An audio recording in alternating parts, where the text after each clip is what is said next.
Welcome to paper 27 explanation. उसके पहले जरा हम लोग अपने आंसर्स को जरा चेक कर लीजिए। आप लोग चाहें तो आप पॉज कर लीजिए वीडियो को ताकि आप देख सकें। अगेन जैसा हम लोगों ने पेपर 26 में बनाया था सेम तरह से दो ऑप्शन, या तो सिनोनिम है नहीं तो एंटोनिम है। अब जरा मैच कीजिए।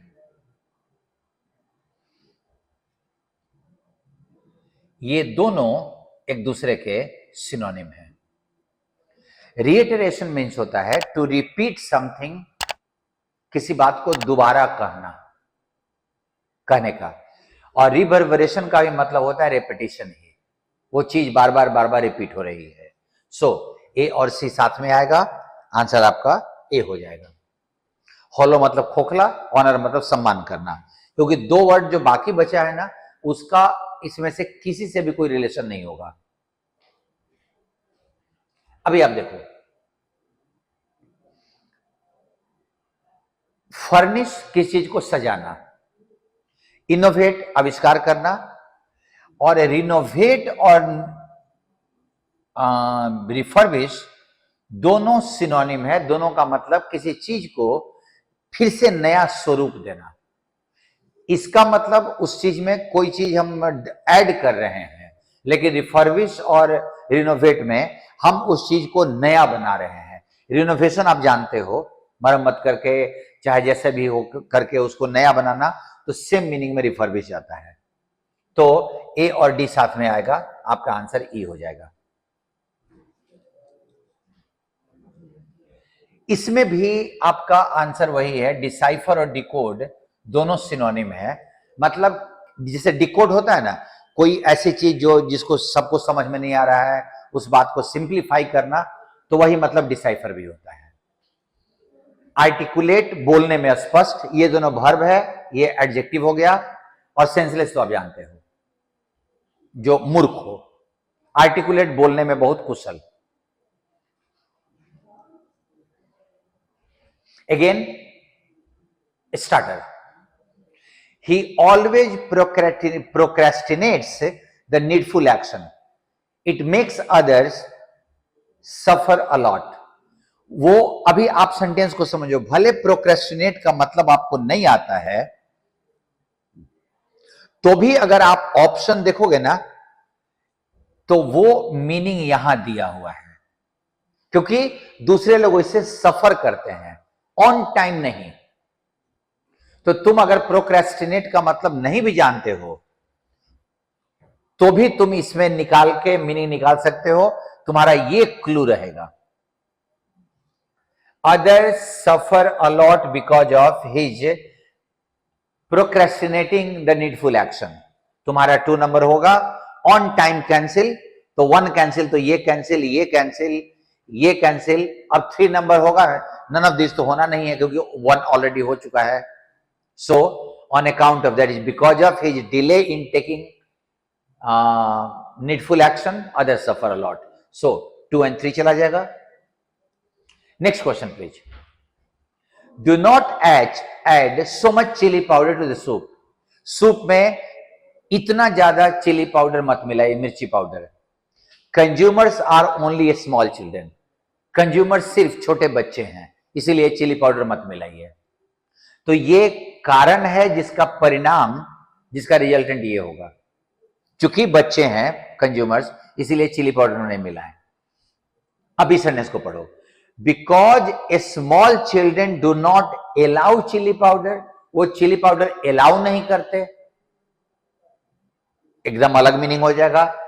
बिकॉज, सिंस का मतलब है because a small children do not consume more soup, चूंकि वो सूप नहीं पीते। Adding more chili powder to soup makes small children. अगर चिली पाउडर ज्यादा ऐड करना सूप में छोटे बच्चों को क्या करेगा? जरा सोचिए तो कि कोई मीनिंग आ रहा है इसमें?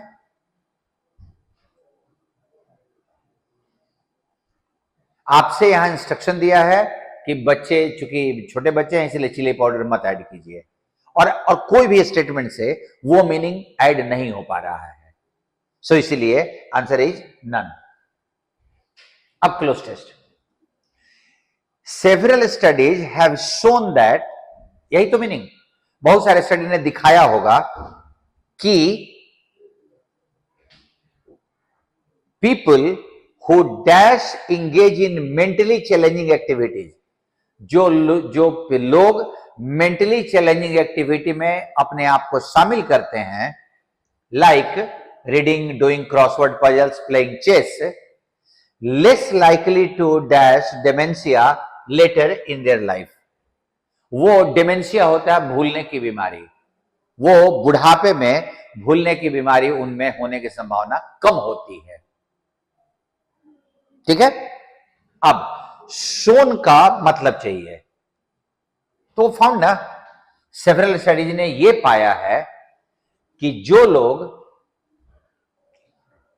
इंगेज करते हैं मेंटली चैलेंजिंग एक्टिविटीज में, और वो एब्सेंटली रेगुलरली तो हुआ नहीं, जो रेगुलरली अपने आप को मेंटली चैलेंजिंग एक्टिविटी में इंगेज करते हैं, आर होना चाहिए था, आर लेस लाइकली।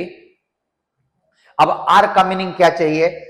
पास्ट में तो हैव चाहिए नहीं, रिफ्रेन मतलब परहेज करना, ए सर्टेन मतलब सुनिश्चित करना, वो सुनिश्चित नहीं करते हैं। यहां पे आप ध्यान दो तो आर का मीनिंग आपको लगेगा सही, यहां पे आर चाहिए था, आर लेस लाइकली, लाइकली मतलब possibility. So likely and possibility में हैव लेस पॉसिबिलिटी हो सकता था,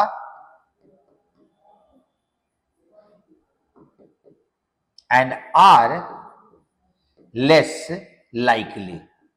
कारण यह है कि ये एडजेक्टिव है और एडवर्ब नहीं है, एल वाई लगा हुआ है तब भी एडवर्ब नहीं है, एडजेक्टिव है, और ये आपका नाउन हो गया। तो they have possibility and they are likely. अब इसी आर का मीनिंग चाहिए था, तो they seem to dash dementia, उनको डेमेंशिया होने का, तो डेवलप ही ना लेटर इन देयर लाइफ, वो डेमेंशिया डेवलप नहीं करते। The difficulty comes in figuring out their good fortune is a direct dash of their leisure activities, और whether their continuing pursuit of those pleasures merely good genes for cognitive action. अब cognitive function, cognitive मतलब होता है related to learning, related to learning, सीखने से संबंधित। ठीक है। अब आप अगर इस क्वेश्चन में देखो, the difficulty comes in figuring out, figure out means होता है टू अंडरस्टैंड, समझना। समझने में जो दिक्कत आएगी वो किस चीज में? वेदर कि क्या देयर गुड फॉर्चून, कि उनको डेमेंशिया नहीं हो रहा है, ये अच्छा भाग्य, is a direct result of their leisure activities, ये वो परिणाम है उसके लीजर एक्टिविटीज का, जो वो खाली समय में एक्टिविटी करते हैं, रीडिंग का, चेस खेलने का।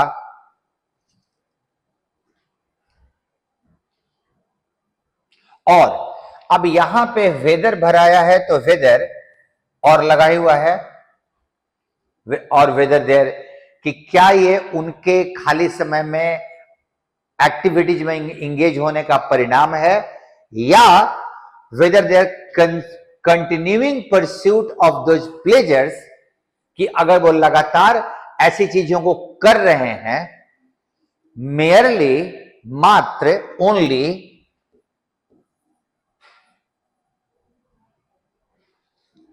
Reflects good genes for cognitive function, कि उनमें सीखने के लिए जो जीन था वो है, उनमें सीखने का मतलब मोटिवेशन है, उसका परिणाम है, या फिर उनका डेमेंशिया नहीं हुआ, ये उनके उस एक्टिविटी का परिणाम है। मतलब सीखने के कारण वो करते हैं, या वो कर रहे हैं, उसके चलते उनका डिमेंशिया नहीं हो रहा है। ये डिसाइड करना थोड़ा मुश्किल होता है। अभी आप देखो, आपका सी फर्स्ट सेंटेंस होगा, ये आप में से सबको पता था। अब आप ध्यान दो, to propose the idea of becoming perfected, कि परफेक्ट बनने का जो आइडिया हम प्रपोज कर रहे हैं, इज नॉट द सेम, वो उस तरह का नहीं है, as saying that we human beings can be perfect. वो ये कहना नहीं है कि हम ह्यूमन बींग्स परफेक्ट हो सकते हैं। अगर हम आइडिया प्रपोज कर रहे हैं कि हमें परफेक्ट होना चाहिए, इसका मतलब ये नहीं है कि हम परफेक्ट हो सकते हैं। अब आप ध्यान दो कि इसके बाद एफ का नॉर वर्ड खुद जुड़ रहा है। यहां नॉर का मतलब और न ही। कभी भी अगर नॉर से सेंटेंस शुरू हो तो एक चीज ध्यान रखेगा, उसके पहले एक नेगेटिव सेंटेंस आएगा और उसके बाद जो नॉर वाला है उसके साथ एक फैक्टर ये, दूसरा फैक्टर ये। जैसे देखो, इसका मतलब ये नहीं है कि ह्यूमन बीइंग परफेक्ट हो सकते हैं, ना ही that we should be perfect in everything, ना ही हमें अपने हर चीज में परफेक्ट होना चाहिए। बट कहीं था, इट ओनली मीन्स, इसका एकमात्र अर्थ यह है कि we are capable of learning, changing and growing throughout the span of our earth life. कि हम अपने, उसका मतलब ये नहीं है, ना ही उसका मतलब ये है, इसका सिंपल मतलब ये है कि हमको ऐसा होना चाहिए। सो ए, एफ और बी आपका एक ग्रुप आया, ये ग्रुप आया, ये तीनों। अब देखो इस सेंटेंस में देखो, गिवन दैट, मैंने बहुत बार बोला कि इसका मतलब because we are here to continually learn on the journey of our life. हम लोग यहां हैं लगातार सीखने के लिए अपने जीवन के जर्नी में। तो ये तो तुम्हारे सी से जुड़ा हुआ वो क्वेश्चन है। Learning is a process that begins at birth and last till death. और ये देखो तो जरा, ये सेम मीनिंग है कि नहीं? तो तुम्हारे सी के साथ तो ई आएगा ही आएगा। अब उसके बाद एक जो बच गया, this development through understanding new things. ये जो हमारा डेवलपमेंट है नई नई चीजों को समझ के, तो वो तो यहां बोला ना कंटिन्यूअली, तो डी को तुम यहीं रखोगे, डी को तुम यहां रखोगे। इसमें अंडरस्टैंडिंग बेस्ड पार्ट ज्यादा था। नाउ एक कुछ डबल फिलर्स, ऑल्दो लगाने का मतलब कि जो दो सेंटेंस होगा, इस सेंटेंस का ऑपोजिट थॉट यहां है। Dash is not a very desirable feeling, ये बहुत अच्छा फीलिंग नहीं है, ये नेगेटिव वर्ड। अब jealousy, grief, anger, anxiety, impatience सब यहां फिट बैठेगा। ये अच्छी फीलिंग नहीं है। फिर भी ऑल्दो का मतलब, आपको अगर कभी ऑल्दो मिले तो आप इसको यहां से हटा देना, समझने के लिए मैं बोल रहा हूं, और यहां बट लगा लो, सेम मीनिंग आएगा। आप बट वहां लगा लो, यहां से ऑल्दो हटा दो अगर हैंडल करने में दिक्कत हो रही है तो। ऑल्दो बट का इक्विवेलेंट है, बस अंतर यह है कि ऑल्दो सेंटेंस के शुरू में आता है और बट फर्स्ट सेंटेंस के खत्म होने के बाद आता है। तो ये एक अच्छी फीलिंग नहीं है, लेकिन we need a certain amount of it, लेकिन थोड़ा बहुत ये चाहिए होगा टू डैश वेल। अब जरा सोचो, टू इंजॉय वेल, बैठ तो जाएगा नहीं। उपदेश देना, परिभाषा देना, या अच्छे से जीने के लिए। इसीलिए फर्स्ट फिलर से जिन्होंने बनाया होगा उनका दिक्कत आएगा। सेकंड फिलर में बहुत क्लियर था। यद्यपि चिंता अच्छी चीज नहीं होती, थोड़ी बहुत चाहिए होती है अच्छे से जीने के लिए। ऑल दो का जो मैंने बताया आपका सही हुआ होगा, ऑल दो को याद रखिएगा। इन अ डैश टोन, ऐसे टोन में, अब जरा सोचो, loud tone, soft tone, lower tone तो जाएगा नहीं, पिच टोन नहीं होगा, लाउड एंड सॉफ्ट हो सकता है, रियलिस्टिक हो सकता है। The leader made a powerful dash to the mob, उसने मॉब को, ही मेड, लीडर था, नेता है वो, ग्रुप को पावरफुल आर्गुमेंट करेगा पूरे मॉब से, ये काट दो। अब जरा वो अपील करेगा ना, जील तो उत्साह होता है, जील उत्साह होता है, and he made an appeal to the mob, leader है वो। Next, the tunnel was so dash and congested, tunnel सुरंग, लॉन्ग हो सकता है, क्राउडेड है क्योंकि कंजेस्टेड यहां दिया हुआ है, डीप वी बिकेम डैश, अब हम लोग डीप गहरा सुरंग रखो, शार्प नहीं होगा, डार्क हो सकता है, कि हम ये हो गए, इंथुजियास्टिक हो जाएंगे, आइसोलेटेड, अलग थलग, अगर यहां भीड़ पर लगा हुआ है तो हम अलग थलग कैसे पढ़ेंगे, ये वैसे भी कट गया।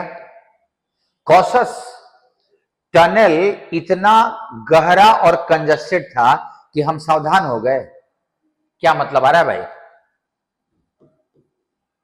इतना डार्क और कंजस्टेड था कि हम डर गए, यही मीनिंग आएगा ना। डबल फिलर में तरीका इलिमिनेशन का होगा, कुछ ऑप्शंस को काटो फर्स्ट फिलर को देखते हुए, कुछ ऑप्शन को काटो सेकंड फिलर को देखते हुए कि उसमें वो नहीं आएगा, और सेंटेंस का पूरा मीनिंग अपने दिमाग में रखो। तरीका इलिमिनेशन का होता है, सिलेक्शन का नहीं होता। इलिमिनेशन इंग्लिश का सबसे अच्छा तरीका है। आप कोशिश कीजिएगा कि अगली बार जब पेपर मिलेगा तो आप अपने तरीके को एलिमिनेशन पे रखिएगा। Thank you. हम लोग अगले सेट के साथ, एक्सप्लेनेशन के साथ फिर मिलते हैं हम लोग। चलिए, थैंक यू सब।